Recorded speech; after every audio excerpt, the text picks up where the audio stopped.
الحمد لله وكفى وسلام على عباده الذين اصطفى أما بعد.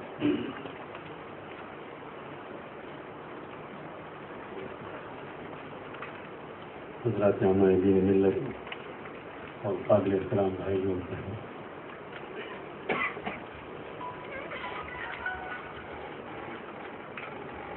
یہ ایک مشاورتی میٹنگ ہے اور وہ بھی انٹلیکچوئلس کی اور ایکٹیوسٹ کی.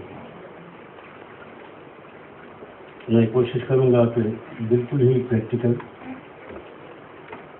بہت ہی ٹھنڈے لہجے میں صرف ایک پہلو کی طرف توجہ دلاؤں. مختلف اینگلس ہیں، مختلف ٹاپکس ہیں، مختلف پہلو ہیں جن پر مختلف حضرات نے روشنی ڈالی اور وہ سب یقیناً اہم ہیں اور قابل توجہ. میرا خیال یہ ہے کہ یہ جو فکر مندی اس وقت پیدا ہوئی، جس کی وجہ سے پہلے تو لوگوں سے سجیشنز لیے گئے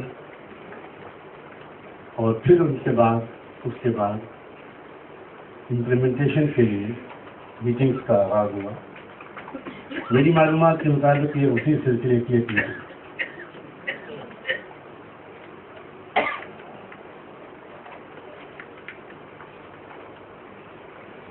یہ جو فکر مندی پیدا ہوئی، یقیناً اس کا تعلق ملک کے تازہ ترین حالات، ورنہ ہماری تعلیمی اور معاشی پسماندگی یہ تو بہت عرصے سے چل رہا ہے. لیکن کچھ نئے تھریٹس، کچھ نئے چیلنجز پچھلے 1-1.5 سال کے اندر ہمارے سامنے آئے. میں صرف مختصراً اتنا عرض کرتا ہوں کہ جو شخص، جو انڈیویجول یا جو قوم چیلنجز کو اپرچونٹی میں کنورٹ کرنے کا فن جانتی ہے، وہی قوم کامیاب ہوتی ہے.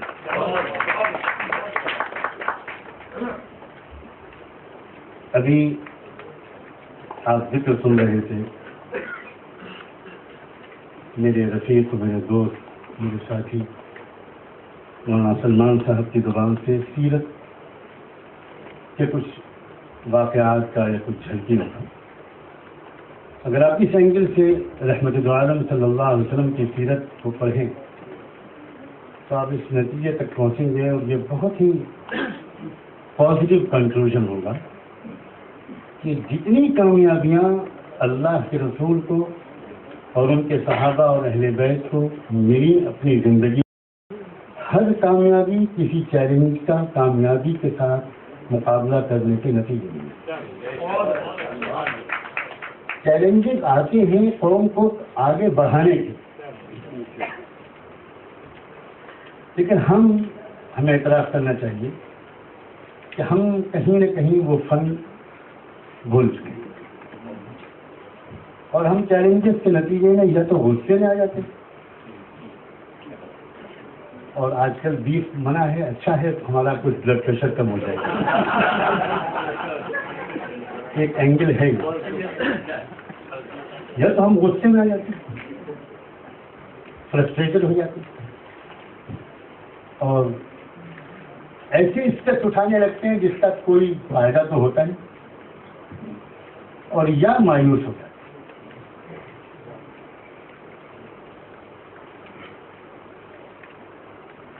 اس وقت ہمارے سامنے جو چیلنج ہے، جس کی وجہ سے آپ پھر سے سر جوڑ کر بیٹھے، ورنہ آل انڈیا ملی کاؤنسل کا قیام تو 1991 میں ہوا تھا اور میں اس لیبر روم میں خود موجود تھا جہاں وہ بچہ پیدا ہوا.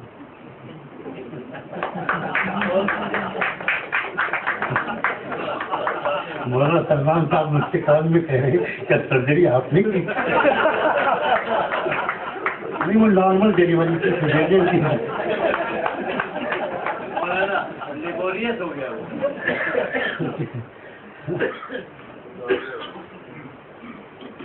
پرابلم ہمارا کیا ہے؟ ذرا یہ کڑوی بات ہے، اگرچہ میں کڑوی بات کو بھی شوگر کوٹڈ کرنے کی کوشش کرتا ہوں. ہم اس دور میں کام کرنے کا طریقہ سیکھ ہی نہیں پائے. پریزیڈنٹ براک اوباما کا ایک بھی contribution United States of America کی پالیٹکس میں، اکنامکس میں، ایجوکیشن میں نہیں تھا. صرف اوریٹری اسکل ان کے پاس تھی، تقریر اچھی کر کے لوگوں کو ون کر لینے کی مہارت ہے. ایک بھی کنٹریبیوشن ہوتا ہے. سنگل اسکول بھی ایسی اسٹیبلش، ایک کالج انہوں نے قائم نہیں کیا، ایک ہاسپٹل، میں نے پوری تاریخ ان کی پڑھی، ایک ہاسپٹل قائم نہیں کیا، ایک محلے میں کبھی ان کا کوئی بھی ورک نہیں. ورک کیسے ہوتا ہے وہاں ورک وہ لوگ کرتے ہیں جو کبھی قوم کے سامنے نہیں. اور ہماری مصیبت یہ ہے کہ ہمارے درمیان خاموش کام کرنے کا مزاج ختم ہو. ہم جب کوئی مسئلہ ہمارے اوپر آتا ہے تو ہم اس کے لیے جلسہ کرتے ہیں اور اس میں ڈھونڈ ڈھونڈ کر بلاتے ہیں اچھے مقرروں. یہ ہمارا مغل دور سے بگڑا ہوا زمانہ ہے جب ہم کو مشاعروں کی لت پڑی تھی اور آداب سننے کی عادت. This is not scientific method. This is absolutely not practical. This will not do. ہم 1000 سال تک جلسے کرتے رہیں گے, nothing will come out. امریکہ میں میں خود سب سے زیادہ وقت جو میں نے لگایا 3-4 برس کے درمیان ان کے ریسرچ انسٹیٹیوٹ میں گیا.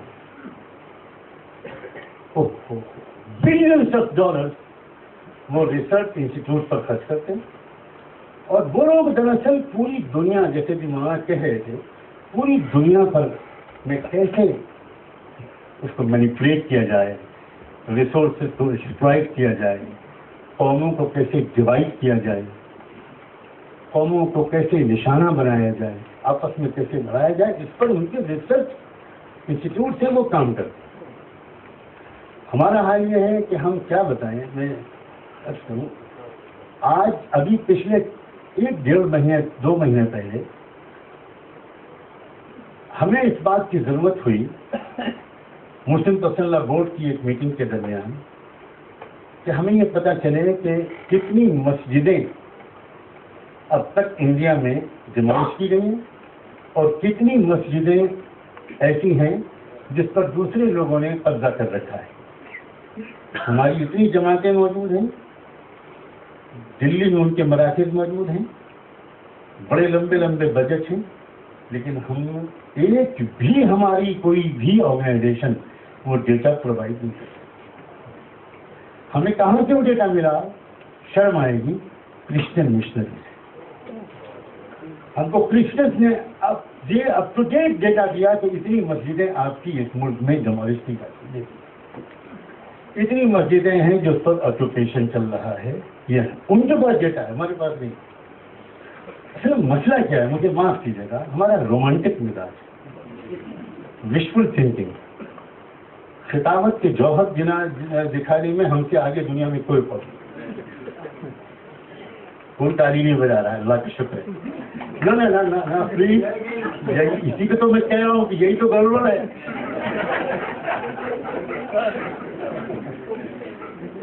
ہمیں وہ باتیں نہیں اچھی لگتی جن سے ہم کو واقعی ہمارے اندر کوئی چینج آئے گا. ہمیں وہ باتیں اچھی لگتی ہیں جن سے ہمارے جذبوں کو تسکین ہو. چاہے کوئی nothing solid is expected to come out. اس مزاج کو بدلنے کی انلیس اینڈ انٹل یہ مزاج نہیں بدلے گا ہم فائٹ نہیں کر پائیں گے, ہم مقابلہ نہیں کر سکتے.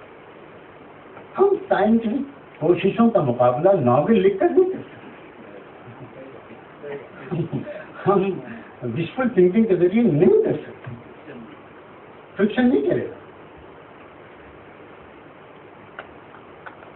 یہ جو ہمارا ایک تاثر, میں دوسری بات کہتا ہوں تاکہ میں وقت بچاؤں. یہ جو حالات کا ایک نیا رخ ہے, میں تو اس کو بہت ہی پازیٹیو اینگل سے دیکھتا ہوں.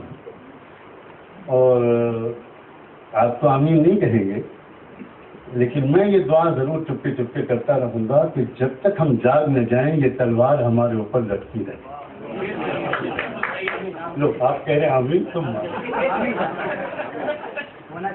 یو پی میں ایک زمانے میں پلیس آف ورشپ کے نام سے ایک قانون بنا تھا، مجھے پورا ایکٹ کا نام تو یاد نہیں آ رہا. یو پی اسمبلی میں ایک بل پیش کیا گیا تھا، ایکٹ بنا تھا، اور وہ سائن ہونے کے لیے صدر جمہوریہ کے پاس گیا ہوا تھا کہ کوئی بھی پلیس آف ورشپ کا ایکسپینشن، ایکسٹینشن، کنسٹرکشن نہیں ہو سکتا جب تک کہ ڈسٹرکٹ ایڈمنسٹریشن سے اس کی پرائر پرمیشن نہ لے. نام تو اس میں پلیس آف ورشپ کا استعمال ہوا تھا، لیکن ہم سب جانتے تھے کہ اصل نشانہ کس کمیونٹی کا پلیس آف ورشپ بنے گا. اس وقت یو پی کے مسلمانوں میں حسب معمول ایک زبردست احتجاج کی لہر اٹھی اور زوردار تحریک چلنی شروع ہوئی، جلسے ہونے شروع ہوئے، اور اس جلسے میں سارے مسلکی اختلافات بھول کر ہم سب مولوی لوگ جمع ہونے لگے، جن کے فتوے یہ تھے کہ اگر ہاتھ بھی ملا لیا ان سے تو طلاق ہو جائے گی تمہاری چیزیں، نکاح ٹوٹ جائے. وہ بھی بالکل شیر و شکل ہو کر بیٹھ گئے. ایسے ہی ایک جلسے میں شریک تھا اور میں نے وہاں تقریر کی. جو تقریر میں نے کہا کہ بھائی میرا دل تو یہ دعا مانگ رہا ہے کہ پریزیڈنٹ اس قانون پر دستخط کیے بغیر واپس کر دیں، لیکن میرا دماغ اس دعا پر آمین نہیں کہا. اس لیے کہ اگر یہ واپس کر دیا انہوں نے اور تلوار ہمارے سر سے ہٹ گئی تو یہ خوبصورت منظر جو اسٹیج پر نظر آ رہا ہے اس کو دیکھنے کو پھر آنکھیں ترش دیں. آپ سمجھیے ہندوستان کے، بھارت کے مسلمانوں کے ایمان کی حفاظت کا انتظام اللہ ہر کچھ دن کے بعد کرتے ہیں. اللہ کی پلاننگ کو سمجھیے. عسى أن تكرهوا شيئا وهو خير لكم وعسى أن تحبوا شيئا وهو شر لكم والله يعلم وأنتم لا تعلمون. ہو سکتا ہے کہ تمہیں کوئی چیز بہت ناپسند معلوم ہوتی ہو لیکن وہ تمہارے لیے مفید ہو، اور ہو سکتا ہے کہ تمہیں کوئی چیز بہت پسند ہو اور وہ تمہارے لیے نقصان دہ ہو. اللہ جانتا ہے اور ہم نہیں جانتے. ہماری جو معاشی اور تعلیمی پسماندگی ہے وہ بار بار اس کا حوالہ دیتے ہیں، سچر رپورٹ کا حوالہ دیتے ہیں، ہمیں یوں کر دیا گیا، یوں کر دیا گیا، یوں کر دیا گیا. مجھے یہ شکایت کے جو الفاظ ہیں اس کو سن کر ایسا محسوس ہوتا ہے کہ جب فٹ بال کی ٹیم کا کوئی پلیئر آ کر شکایت کرے اپنے کوچ سے کہ سر وہ گول مار رہے ہیں، سر دیکھیے وہ گول مار رہے ہیں، آپ ایکسپیکٹ کیا کر رہے ہیں ان سے؟ آپ ان سے کیا امید کر رہے ہیں؟ ایک آرمی کا سولجر آ کر اپنے کمانڈر سے کہے کہ سر وہ گولی چلا رہے ہیں، تو کمانڈر کیا کہے گا کہ بھائی آپ کیا سمجھ رہے تھے، گلاب کے پھول پھینکیں گے آپ کو. انڈیا میں ایک تھوڑی سی اقلیت ہے، اس نے پورے انڈیا پر قبضہ کر رکھا ہے. وہ میجورٹی میں نہیں ہے، وہ مائنیچیور مائنورٹی میں ہے. ناٹ اونلی مائنورٹی، وہ بہت چھوٹی اقلیت میں ہے وہ. لیکن جس طرح جیوز نے انٹرنیشنل لیول پر قبضہ کر رکھا ہے، وہ دراصل یہاں سے جیوز ہی ہیں. اب تو یہ بات ڈی این اے سے ثابت ہو چکی ہے. آپ امریکہ لوگ موجود ہیں، ایک امریکن سائنٹسٹ نے اور ایک انڈین سائنٹسٹ نے مل کر کولمبیا یونیورسٹی میں ریسرچ کیا ہے، اور اس نے ریسرچ کے ذریعے سائنٹیفکلی یہ پروو کیا ہے، اور پوری دنیا کے سائنٹسٹ اس ریسرچ کو ایکسپٹ کر رہے ہیں کہ براہمنس اور جیوز کا ڈی این اے ایک ہے. یہ ریسرچ پبلش ہو چکا ہے، یہ سائنٹیفک حقیقت ہے. تو جو کردار، جو کیریکٹر، جو مشن، جو مقاصد، جو اغراض جو جیوز کا ہے انٹرنیشنل لیول پر، وہی ان براہمنس کا ہے. ہماری سب سے بڑی غلطی یہ ہے کہ ہم ابھی تک بھارت کے فیبرک کو سمجھے ہی نہیں ہیں. ہم سمجھ رہے ہیں کہ میجورٹی ادھر ہے اور مائنورٹی ادھر ہے. یہ غلط ہے. میجورٹی مظلوم ہے اور مائنورٹی ظالم ہے. جب تک ہم اس فیبرک کو نہیں سمجھیں گے ہم کوئی بھی صحیح پلاننگ نہیں کر پائیں. وہ نہ غصے سے نکل پائے گی قوم اور نہ مایوسی سے نکل پائے گی قوم. ہمیں سب سے پہلے یہ جاننا چاہیے کہ بھارت کا سوشل فیبرک کیا ہے. آپ پڑھیے, میں نے چاروں ویداس پڑھے ہیں اور ان کا ایک بھاشیہ پڑھا. ایک بھی لائن میں ویداس میں ہندو کا شبد نہیں. لفظ ہندو ہے ہی نہیں. ہندو دھرم نام تو کوئی چیز ہی موجود نہیں. میں جانتا ہوں یہاں میڈیا کے لوگ موجود ہیں, میں ان کے سامنے یہ بات کہہ رہا ہوں. کہیں گیتا میں ہندو کا لفظ نہیں ہے, کہیں بھی اپنشدوں میں ہندو کا لفظ نہیں ہے. 18 پران ہیں. میں نے 18 کا 18 تو نہیں پڑھے, 3-4 پران پڑھے ہیں. سب سے زیادہ اوتھینٹک پران مانا جاتا ہے بھوشیہ پران. اس کو تو میں نے بار بار پڑھا ہے. ایک بھی جگہ پر ہندو دھرم کا لفظ نہیں بولا گیا. براہمن کسی نان براہمن کو کبھی ہندو نہیں مان سکتے تھے. یہ تو جب برٹش پارلیمنٹ میں غالباً 1917 میں ایڈلٹ فرینچائزی قانون پاس ہوا, اس وقت جب یہ برٹش پارلیمنٹ میں ایک نیا قانون بنا کہ اب جہاں جہاں برٹش کالونی ہے, جہاں جہاں برطانوی حکومت ہے, وہاں ہر ایڈلٹ کو ووٹ دینے کا حق ہوگا. پہلے اس سے پہلے برٹش قانون میں ایک ایلیٹ آف دا سوسائٹی تھے جو ووٹ دیا کرتے, لیکن جب ہر ایڈلٹ کو ووٹ دینے کا حق ہوا تو سب سے زیادہ چونکے ہمارے اس ریجن میں بھارت کے براہمن. اور مجھے اس کا امکان نظر آتا ہے, میرے پاس اس کا ابھی تک تو کوئی ثبوت نہیں ملا, کہ شاید برٹشرز نے ہی ان کو وارن کیا. اس کا نتیجہ کیا نکلے گا؟ آج نہیں تو کل بھارت میں بھی الیکشن ہوں گے اور بھارت میں بھی ہر ایڈلٹ ووٹ کرے گا. اور جب ہر ایڈلٹ ووٹ کرے گا تو ظاہر ہے کہ 3-3.5% جو لوگ ہیں ان کی کیا حیثیت بنے گی. اس لیے انہیں چاہیے کہ وہ اپنے آپ کو جلدی میجورٹی میں کنورٹ کریں. اس وقت بنی ہندو مہاسبھا اور اس وقت انہوں نے کروڑ بھارت کے باشندوں کو جو ہندو نہیں تھے, جن کو براہمنس ہندو نہیں مانتے تھے, ان کو یہ کہنا شروع کیا کہ تم بھی ہندو ہو, تم بھی ہندو ہو, تم بھی ہندو ہو, تم بھی ہندو ہو, تم بھی ہندو ہو. او بی سیز کو ہندو بنایا, ایس سیز کو ہندو بنایا, ایس ٹیز کو ہندو بنایا. شیڈول کاسٹ شیڈول ٹرائب کے لوگ جن کی میجورٹی ہے, او بی سیز اور جو موسٹ بیکورڈ کلاس ہے, جن کی اس وقت ہماری سرکاری مردم شماری کے لحاظ سے آبادی 52% سے زیادہ ہے, ان کو بھی ہندو بنایا. اس سے پہلے وہ لوگ ہندو نہیں تھے, زیادہ تر لوگ بدھسٹ تھے, اور ان کو ہندو بنایا فیسلٹیز دے کر, ان کو اعزاز دے کر, ان کو ہندو مہاسبھا کا گاؤں کا سردار بنا دیا. کوئی اور لالچ دے دی. لمبی کہانی ہے, مجھے اصل میں کچھ اور کہنا ہے ورنہ میں اس بات کو بھی مس کر جاؤں گا. ہم بھارت میں آج بھی مظلوموں کی اکثریت ہے, میں صرف یہ کہنا چاہتا ہوں. اور اگر ہم نے اس فیبرک کو سمجھ کر اسی طرح بھارت کے مظلوموں کو اکٹھا کرنے کی کوشش کی اور چند سال ہم نے ٹھیک سے کام کر لیا, تو مجھے لگتا ہے کہ منظرنامہ کچھ نہ کچھ ضرور بدلے گا اور امید کا چراغ ہمارے دلوں میں روشن ہوگا. ہم کو لگے گا کہ ہم اکیلے نہیں ہیں, ہم کو لگے گا کہ ہم اتنے کم لوگ نہیں ہیں. تعداد کی کمی اور زیادتی بڑے بڑے اہل ایمان پر بھی اثر انداز ہوتی ہے. یہ بات میں بہت جرأت کے ساتھ کہہ رہا ہوں. غزوہ بدر میں اللہ تعالیٰ نے اس نفسیاتی سچائی کا کو اس طرح استعمال کیا, جس کا قرآن مجید میں تفصیلی تذکرہ ہے, کہ مسلمانوں کو یہ دکھایا اللہ نے, یہ نظر آیا کہ وہ لوگ بہت کم ہیں. الٹی بات, حالانکہ وہ بہت تھے, لیکن قرآن نے بتایا کہ مسلمانوں کو یہ دکھایا گیا. اس کا کیا مطلب ہوا؟ حالانکہ وہ لوگ تو ایسا اللہ پر یقین رکھنے والے لوگ تھے کہ تعداد کی کمی زیادتی ان کے اوپر اثر انداز نہیں ہوتی تھی. پھر بھی انسانی نفسیات اپنی جگہ پر ہے.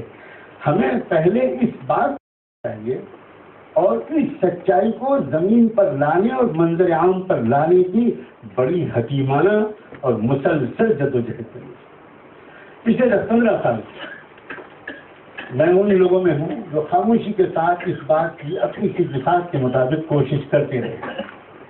میں نے کوئی کبھی بھی باہر اس کو ڈسکلوز کرنے کی کوشش نہیں کی, کبھی منظر عام پر نہیں لایا, لیکن میں پچھلے 10-15 سال سے یا اس سے کچھ زیادہ سے اپنی دیگر تمام مشغولیات کے ساتھ, جبکہ میرا اصل میدان تو تعلیم کا میدان ہے, لیکن پھر بھی میں نے اس میں مختلف لوگوں سے رابطے قائم کرتا رہا, ملتا رہا لوگوں سے, یہاں تک کہ اب وہ وقت آیا کہ جب یہ سال آیا اور اس میں جو اب تک کام آزادی کے بعد سے ہو رہا تھا بڑے سلیقے سے, شیروانی پہن کر گلاب کا پھول لگا کر ہو رہا تھا, وہی کام ان لوگوں نے ذرا پھول پن سے شروع کیا. اللہ ان کا پھول پن کچھ اور بڑھا.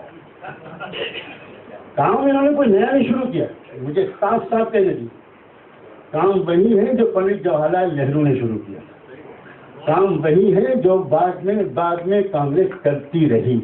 بالکل اس نے کہا ہے کہ ایجوکیشنل کریکولم میں یہ لوگ ہندوتوا کو لا رہے ہیں. کمال ہے, ہم نے آزادی کے بعد سے آج تک ایجوکیشنل سلیبس کو دیکھا ہی نہیں. بات صرف یہ ہے کہ وہ لوگ ذرا زیادہ سمجھدار, وہ کرتے تو سب وہی تھے, لیکن شین طاق بہت درست تھا, اور مسلمان اچھی زبان سے مشہور ہو جاتا. کیا زبان کا ذوق ہے مسلمان کے پاس. کوئی بھی آ کر مسلمان کے سامنے کہہ دیا السلام علیکم, بس مسلمان فوراً تالی بجانے لگتا ہے کہ آ گیا سیکولر لیڈر.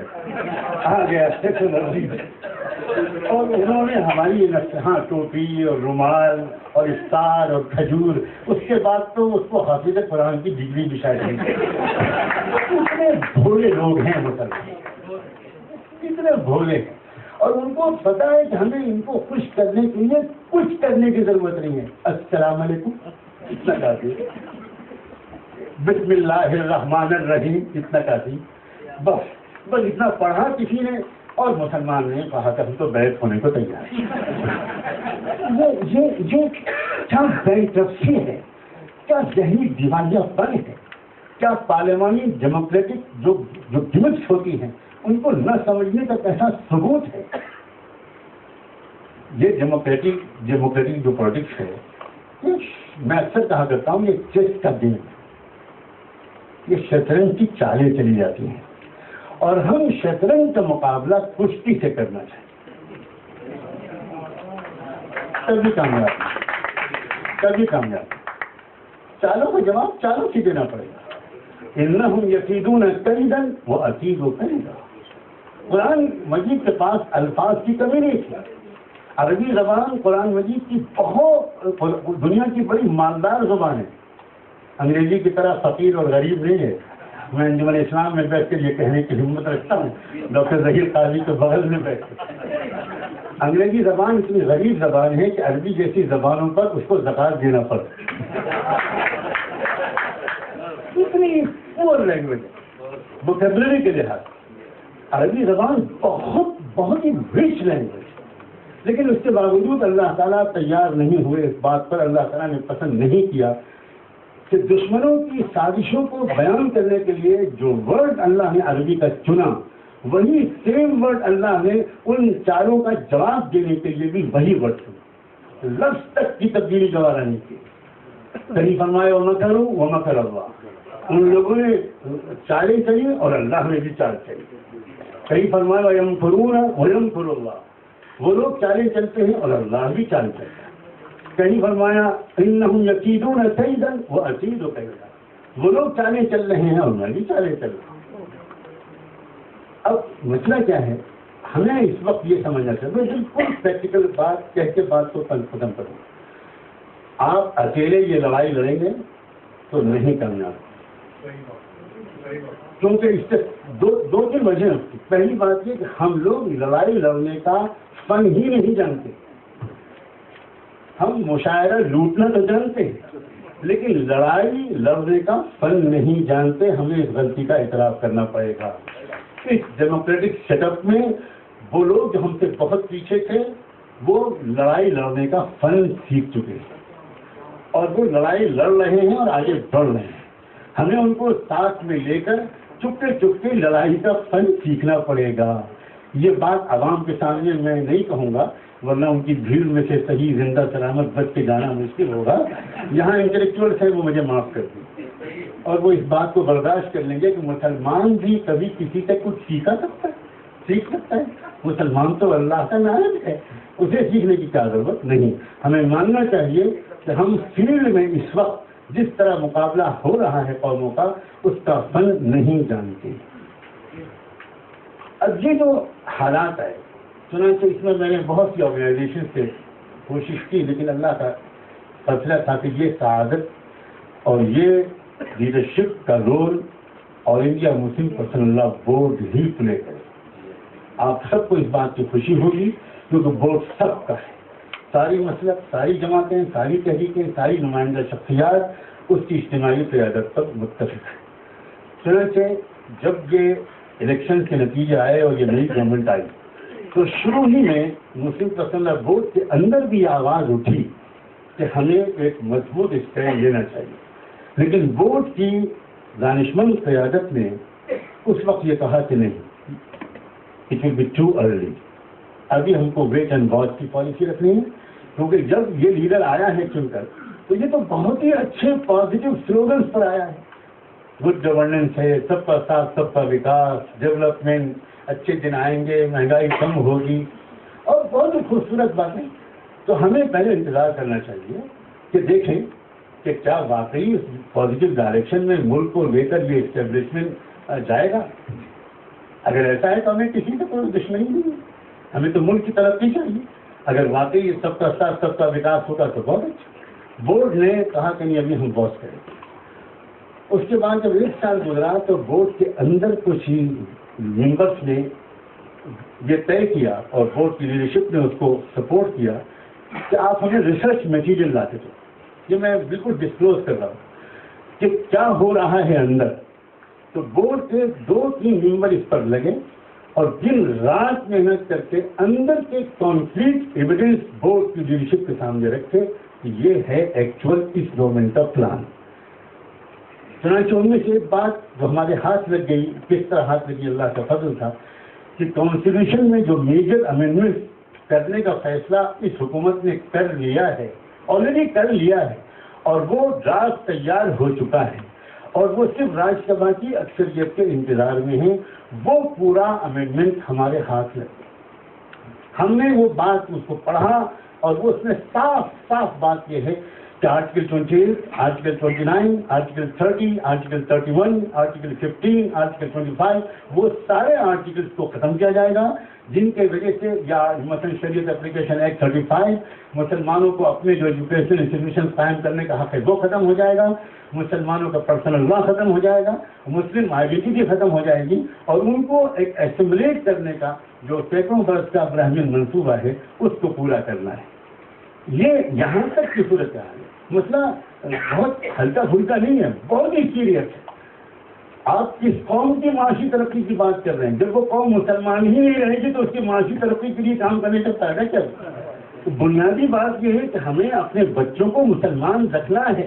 اپنی تمام سوشل اور ایجوکیشنل ایکٹیویٹیز کے ساتھ ہمیں اس پر بہت نظر رکھنی ہے کہ ہمارے بچے, ہماری بچیاں, ہماری نسلیں وہ صاحب ایمان اور صاحب کردار رہیں. اور ایمانداری کی بات یہ ہے اسلام صرف ہماری ضرورت نہیں ہے, اس ملک کی بھی ضرورت ہے. بالکل صاف ابھی مولانا کیا فرما رہے تھے, بالکل صحیح کہہ رہے تھے مولانا کہ یہ سارا کرپشن, یہ سارے اسکینڈ, یہ سارے اسکینڈل کیا یہ بے پڑھے لکھے لوگ کر رہے ہیں, یہ ہائیلی کوالیفائڈ لوگ کر رہے ہیں. تو یہ ملک نہیں بچ سکے گا جب تک اس کو یوسف علیہ السلام جیسا کوئی ہمدرد اور کوئی مسیحا نہیں ملے گا, اور وہ نہیں مل سکتا محمد رسول اللہ کی غلامی کے بغیر. سچی بات ہے. تو اسلام اس ملک کی ضرورت ہے, ہماری بھی ضرورت ہے اور اس ملک کی بھی ضرورت ہے. اسی طرح کی اور بھی بہت سی چیزیں ہیں جو اس کے بعد مسلم پرسنل لا بورڈ نے یہ فیصلہ کیا کہ بھائی انف از انف, بہت ہو گیا. اب ہم کو اس ملک کا جو سیکولر ڈیموکریٹک فیبرک ہے اس کو بچانے کے لیے میدان میں آنا چاہیے. اور یہ کام ہم اکیلے اگر کریں گے تو اس کو ہندو مسلم فوراً ایشو بنا دیں گے اور اس طرح وہ کام کامیاب نہیں ہوگا. کیونکہ 7 جون کو لکھنؤ میں مسلم پرسنل لا بورڈ کی جو ورکنگ کمیٹی کی میٹنگ ہوئی اس میں یہ ڈیسیشن لیا گیا اور بہت انقلابی فیصلہ لیا گیا کہ بورڈ اب ایک تحریک چلائے، ایک مجلس عمل بنائی گئی اور اس تحریک کے خط وفات واضح کیے گئے کہ اس میں ملک کی ان تمام مائنورٹیز اور کلاس اور ان تمام جو سوشل ریلیجس کلچرل یونٹس ہیں، جو ہماری سماجی مذہبی اور تہذیبی اکائیاں ہیں، ان کے قائدین سے گفتگو کی جائے اور یہ محسوس کیا جائے کہ کیا وہ اس دستور بچاؤ مہم میں ہمارا ساتھ دے سکتے ہیں۔ اس کے لیے ایک میٹنگ بنائی گئی 18 اگست کو دلی میں۔ میں سچی بات یہ ہے، میں اللہ کا شکر ادا کرتا ہوں، ہم لوگوں کو خود اتنی امید نہیں تھی کہ ایسا رسپانس ملے۔ اس میں ٹوٹ پڑے لوگ، ہم نے بلایا تھا مشکل سے 15-16 لوگوں کو، آگے 30-32 لوگ، 6 کرسچن قائدین آئے جو پورے ملک کے مشنریاں چلاتے ہیں، سکھوں کے 3 نمائندے آئے، بدھسٹ سوسائٹی آف انڈیا کے دونوں بڑے آفس بیئرس آئے، جو ڈاکٹر امبیڈکر کے پوتے بھی آئے، ڈاکٹر امبیڈکر کے پر پوتے بھی، جو اصل میں امبیڈکر کے اصل وارث ہیں اور پورے ملک میں ان کا نیٹ ورک ہے۔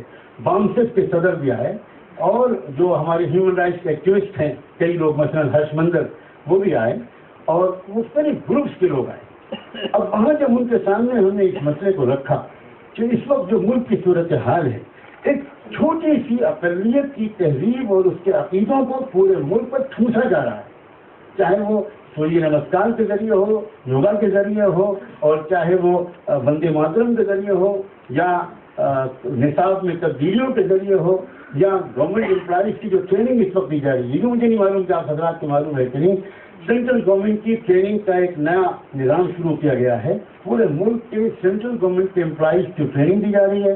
ٹریننگ سینٹرز زیادہ تر گجرات میں قائم کیے گئے ہیں، اور وہاں جو ٹریننگ دی جا رہی ہے ان کے اپنے ڈپارٹمنٹ اور پروفیشن کی ٹریننگ جو شاید کم دی جا رہی ہے، ان کو زبردستی ان سے یوگا بھی کرایا جا رہا ہے، ان کو سوریہ نمسکار بھی کرایا جا رہا ہے، وندے ماترم بھی پڑھوایا جا رہا ہے۔ اور اگر کوئی مسلمان یہ کہتا ہے یا کوئی کرسچن یہ کہتا ہے کہ میں یہ نہیں کرنا چاہتا، تو اس کو مجبور کیا جاتا ہے، اس کو ہیرس کیا جاتا ہے، اور ایسے حالات بنائے جاتے ہیں کہ اس کو ڈر لگتا ہے کہ میری ایڈورسٹی ہو جائے۔